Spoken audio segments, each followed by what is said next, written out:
بسم اللہ الرحمن الرحیم۔ حضرت ابراہیم خلیل اللہ علیہ السلام پھر آپ نے جب کلام شروع کیا، سب سے پہلے آپ نے فرمایا فلما جن علیہ اللیل رأى کوکبا، کہ جب اندھیرا چھا گیا اور فلما جن علیہ اللیل رأى کوکبا، ایک ستارے کو دیکھا، پوچھا قال ھذا ربی، کیا یہ میرا رب ہے؟ فلما افل قال لا احب الآفلین، جب وہ ڈوب گیا تو آپ نے فرمایا کہ میں تو پسند نہیں کرتا ڈوبنے والوں کو۔ فلما رأى القمر بازغا قال ھذا ربی فلما افل قال لئن لم يهدنی ربی لأکونن من القوم الضالین، پھر چاند کو دیکھا، پوچھا کیا یہ میرا رب ہے؟ جب وہ غروب ہوا تو آپ نے فرمایا کہ اگر مجھے میرا رب ہدایت نہ کرتا تو میں بھی گمراہ قوم میں سے ہوتا۔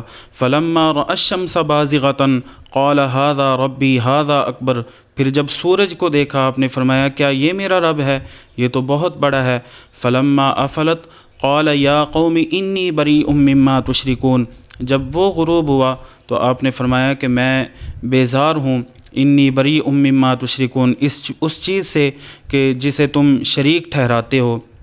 انی وجہت وجہی للذی فطر السماوات والارض حنیفا وما انا من المشرکین، اور فرمایا کہ میں اپنا چہرہ اس جانب کرتا ہوں، اس رب کی طرف کرتا ہوں کہ جس نے زمین و آسمان کو پیدا کیا، حنیفا وما انا من المشرکین، اور میں ہر باطل سے جدا ہوتا ہوں اور میں مشرکین میں سے نہیں ہوں۔ حضرت ابراہیم خلیل اللہ علیہ السلام اپنے چچا سے مناظرہ ہوا، وَإِذْ قَالَ إِبْرَاهِيمُ لِأَبِيهِ آزَرَ أَتَتَّخِذُ أَصْنَامًا آلِهَةً، پوچھا کہ اے چچا کیا بتوں کی عبادت کرتے ہو؟ انی اراک وقومک فی ضلال مبین، بے شک میں تجھے اور تیری قوم کو کھلی گمراہی کے اندر دیکھ رہا ہوں۔ تو اسی طرح حضرت ابراہیم خلیل اللہ علیہ السلام آپ اس انتظار کے اندر تھے کہ کوئی موقع آئے اور میں تبلیغ شروع کروں۔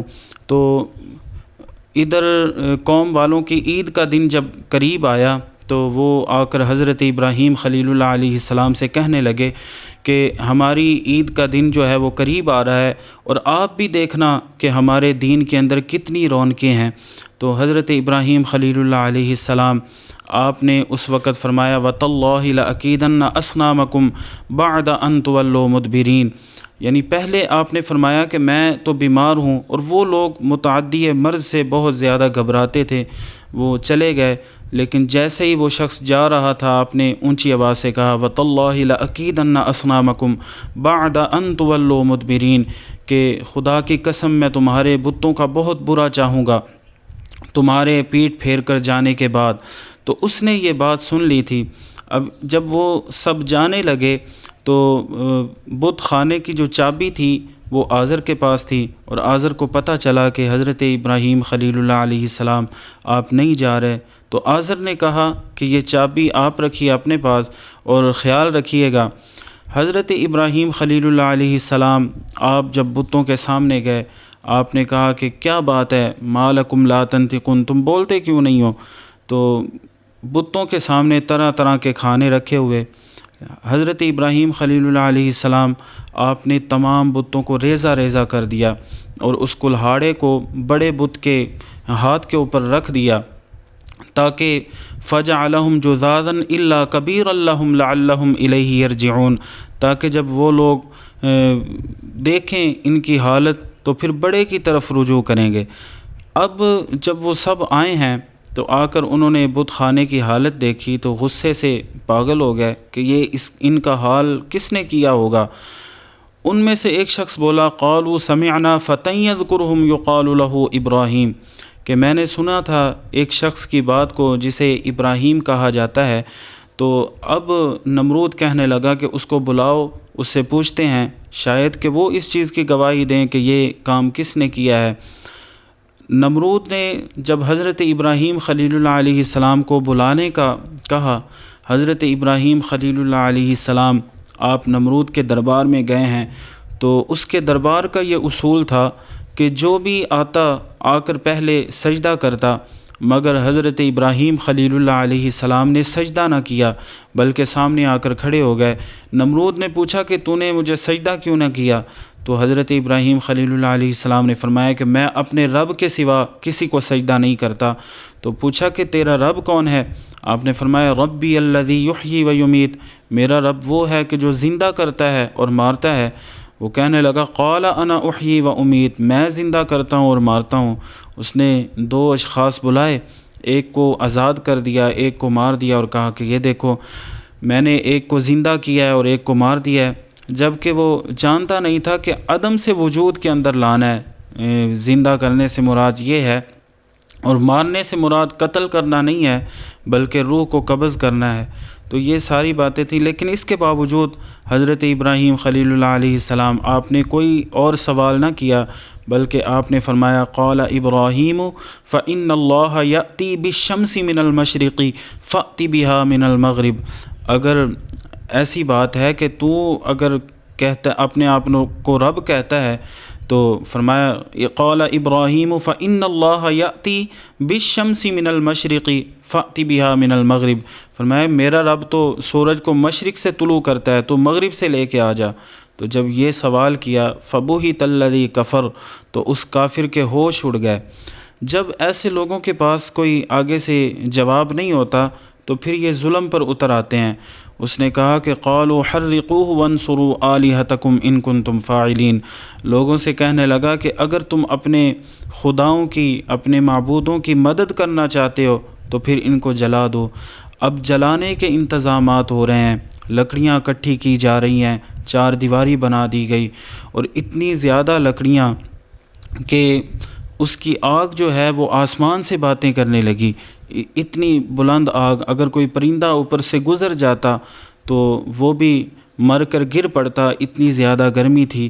مگر حضرت ابراہیم خلیل اللہ علیہ السلام آپ کے اوپر کوئی ڈر کے آثار نہیں ہیں کہ آپ کچھ تھوڑا بہت گھبرا جائیں، بلکہ جب آپ کو آگ کے اندر ڈالا جا رہا تھا تو اس وقت فرشتے آپ کی بارگاہ کے اندر حاضر ہوئے۔ پانی پر مقرر فرشتہ وہ آ کے عرض کرتا ہے حضور اگر آپ حکم فرما دیں تو میں پورے دریا کو اس آگ کے اوپر انڈیل دوں، ڈال دوں، اس آگ کو بجھا دوں، مگر آپ نے فرمایا کہ نہیں، مجھے تجھ سے کوئی حاجت نہیں ہے۔ اور اسی طرح حضرت جبریل علیہ السلام آپ کی بارگاہ کے اندر حاضر ہوتے ہیں، آ کے عرض کرتے ہیں حضور اگر کوئی حاجت ہو تو آپ حکم فرمائیں۔ آپ نے فرمایا کہ تجھ سے میری کوئی حاجت نہیں ہے۔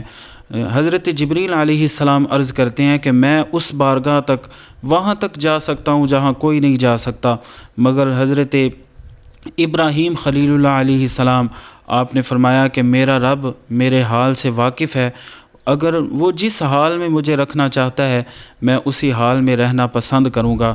تو یہ تھی حضرت ابراہیم خلیل اللہ علیہ السلام کہ آپ کس قدر اللہ تعالیٰ پر توکل کرنے والے، کہ آپ نے کسی قسم کی گھبراہٹ آپ پر نہیں طاری ہوئی یا آپ ڈر نہیں رہے، بلکہ اللہ تعالیٰ نے کتنا حوصلہ آپ کو عطا فرمایا کہ ہر امتحان کو اچھے طریقے کے ساتھ اور پورے نمبروں کے ساتھ آپ کامیاب ہوئے۔ حضرت ابراہیم خلیل اللہ علیہ السلام آپ کو آگ کے اندر ڈالا گیا تو اس وقت ہر طرف لرزہ طاری ہو گیا، ہر چیز کی چیخیں نکل گئی کہ کس طرح حضرت ابراہیم خلیل اللہ علیہ السلام کو آگ کے اندر ڈالا جا رہا ہے۔ مگر حضرت ابراہیم خلیل اللہ علیہ السلام آپ فرماتے ہیں کہ جو دن میں نے اس آگ کے اندر گزارے وہ میرے زندگی کے سب سے بہترین دن تھے۔ یعنی اس طرح اللہ تعالیٰ نے اپنے پیارے ابراہیم خلیل اللہ علیہ السلام کو محفوظ رکھا۔ اور پھر دیکھیے کہ جن رسیوں کے ساتھ حضرت ابراہیم خلیل اللہ علیہ السلام کو باندھا گیا تھا وہ رسیاں تو جل گئی، مگر حضرت ابراہیم خلیل اللہ علیہ السلام آپ کا ایک بال بھی جو ہے وہ اس کو بھی نقصان نہ پہنچا آگ کی وجہ سے۔ اور پھر رب تعالیٰ نے حکم فرمایا قلنا یا نار کونی بردم و سلاما علی ابراہیم، کہ ہم نے آگ کو ٹھنڈی اور سلامتی والی کر دیا حضرت ابراہیم خلیل اللہ علیہ السلام پر۔ اب اس آگ سے آپ بچے ہیں